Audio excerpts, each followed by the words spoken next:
Hi guys! Pagkatapos namin mag-travel ni Habi sa Chicago, ayan, back to work tayo. Tama na muna guys ang gala, asikasuhin muna natin yung negosyo natin.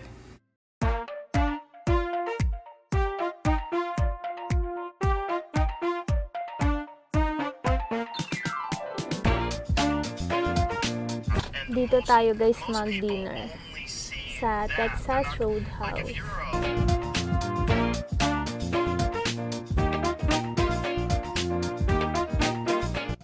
Hi guys! Ayan, pauwi na kami ni Habi. Sobrang busog na busog kami guys.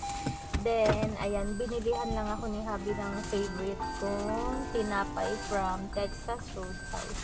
Isang dosena na to guys. Gustong gusto ko talaga yung tinapay nila dito. Ayan, pauwi na kami.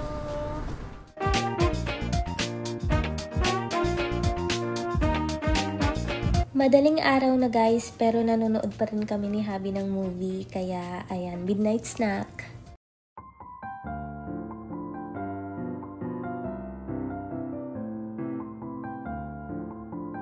Ayan guys, every month talaga pinapalitan ko yung bristles ng toothbrush namin ni Habi. Yung toothbrush na ginagamit namin ni Habi guys, natatanggal yung head. Kaya every time na pumupunta kami sa store, yung heads lang na ganito yung binibili namin. Ayan guys, kakatapos ko lang maligo. Ang sarap-sarap sa feeling guys, napaka-presko. Good morning guys! Maaga ako guys naliligo para maging productive yung araw ko. Bago ko simulan yung mga trabaho ko sa laptop ko, magluluto muna ako guys ng itlog. Yun yung kakainin ko for breakfast, then yung leftover na bread na binili namin sa Texas Roadhouse. Saktong-sakto guys, nandito rin yung isa naming guest. Kaya naisipan ko na sa kanya na lang guys ibigay yung mga laman ng refrigerator. And hindi naman lahat yun guys makakain namin ni Habi kasi 'di ba bihira lang kami magluto kaya ipapamigay na lang namin. So meron tayo diyang frozen foods, then mga ground beef. Kaya ibibigay ko na lang guys yung mga foods na yan diyan sa guests namin para 'di ba hindi masayang.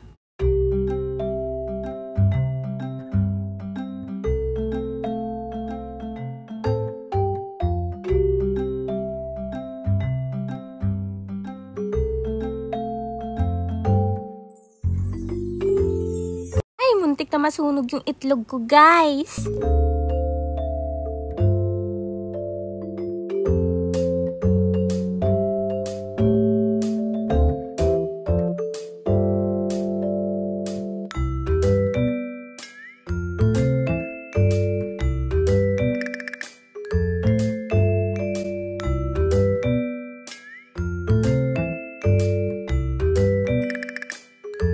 Pati yung nasa cabinet guys, binigay ko na rin kasi 'di ba may mga condiments diyan, mga pagkain na nasa dilata para hindi nasasayang yung mga pagkain guys, kaya ipapamigay na lang. I don't have anything in there. Oh, would I like it? Let me see. I can have it? Okay. Bless you. Thanks, sweetheart. I appreciate you. Yeah. I'll use it, absolutely. Thank you. I'll call them. Oh, kitchen bags and stuff like this? Okay. Thank you. Soup and stuff like that? Can you just take it? Okay. Thank you. I can carry this and then I'll come back and get it. Thank you. Very kind.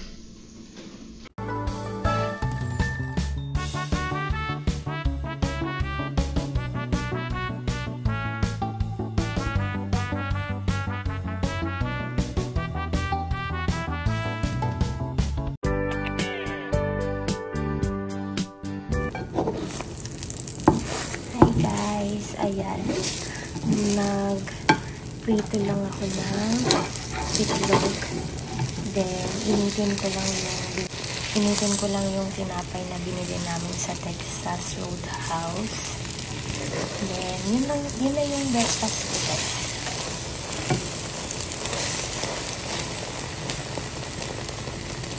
Kapag nagluluto ako ng egg, butter guys yung ginagamit ko instead of toyo. Kain guys, ayan, meron ako ditong 3 pirasong bread from Texas Roadhouse, then nagluto lang ako ng scrambled eggs and may hot chocolate tayo. Kaon!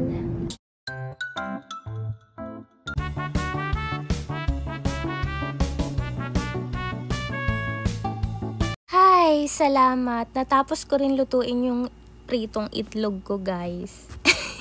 Kakain lang ako guys. Si Habi guys, doon na yun kakain sa trabaho niya kasi maaga yun umalis sa bahay kanina guys. Kaya ayan, hindi na kami sabay kumain. Yan, magkakanya-kanya muna kami ni Habi guys.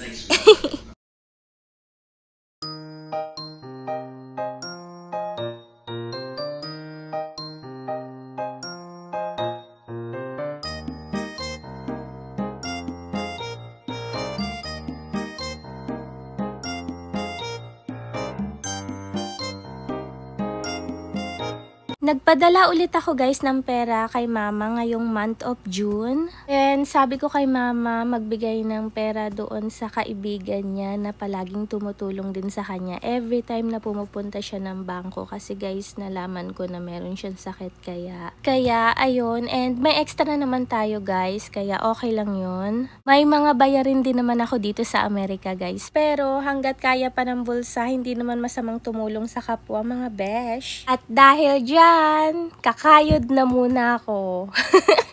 I mean, ayan guys, magtatrabaho muna ako sa laptop ko. Dahil hindi pwedeng nakatambay lang tayo at hindi kumikita ng pera. Naalala ko guys, nung nasa Pinas pa ako, si Habi talaga ayaw na ayaw ako pagtrabahuhin. Pero dahil nga hindi ako yung klase ng babae na gustong tambay-tambay lang, kaya gumagawa talaga ako guys ng paraan. Which is, nagtitinda ako guys ng mga damit sa Shopee, sa mga online shop. Quality and magaganda naman talaga guys yung mga tinitinda kong damit, kaya talagang kumikita talaga ako. So anyway, ayan, maglo-lotion muna ako guys. Ito nga pala yung ginagamit kong lotion. Kahit nung college ako guys, ito talaga yung lotion na ginagamit ko, Aveeno. Sobrang ganda talaga sa balat ng lotion na to guys. Kahit na medyo pricey siya, pero sulit naman talaga guys. Maganda talaga. Pag ito gamit mo, feeling mo bagong silang ka lang sa mundong ito. Magiging baby skin ka talaga mga besh. Sobrang mild lang talaga guys ng amoy niya.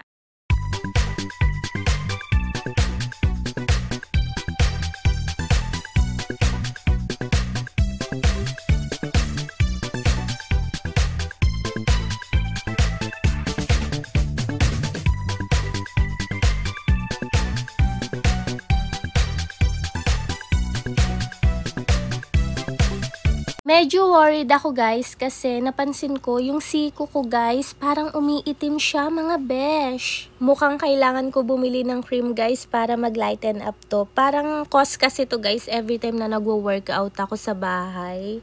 Ayan, nangitim tuloy yung siko ko. Siya, ipagpapatuloy ko na lang muna ulit guys yung pagtatrabaho ko. Bye!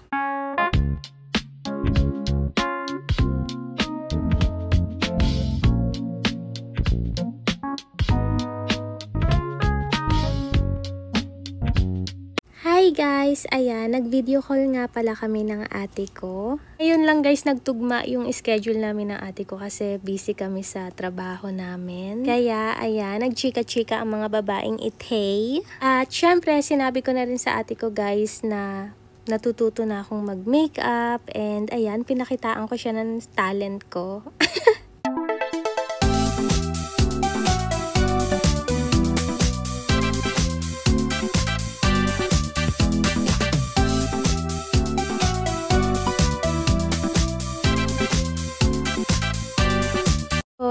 Pinakita ko sa kanya guys yung ginagamit kong makeup palette. At dahil dyan, pakitaan natin siya ng talent ko. Hindi naman ako guys ganun karunong mag-makeup. Pero compare sa dati, medyo natututo na. Sana all.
Uminom lang ako ng hot chocolate ko, guys. Ayan, lumipat na ng ibang kamaritesan yung ate ko.